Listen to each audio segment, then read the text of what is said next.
মাহে রমজান সামনে, এবারের রমজানে টার্গেট নাও 30 দিনের রোজার মাধ্যমে দিল থেকে আল্লাহর কাছে এইভাবে 30টা দিন হাতে গুনে তুমি আল্লাহর সাথে ওয়াদাবদ্ধ হও যে আল্লাহ 30 দিন আমি রোজা রাখবো। এবং যৌন চাহিদা, লজ্জাস্থানের চাহিদা,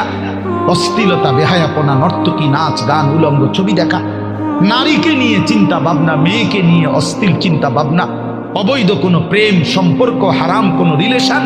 এই সব ত্যাগ করে বন্ধু 30টা দিন মনোযোগ দিয়া রোজা রাখো, তারাবি পড়ো,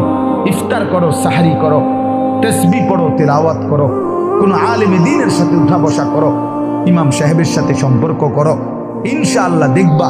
আল্লাহ চাহে তো 30 দিনের মাথায় আল্লাহ বলেন লাআল্লাকুম তাত্তাকুন, আমি আল্লাহ ওয়াদা দিলাম মোমেন তোকে মুত্তাকি বানিয়ে দেব।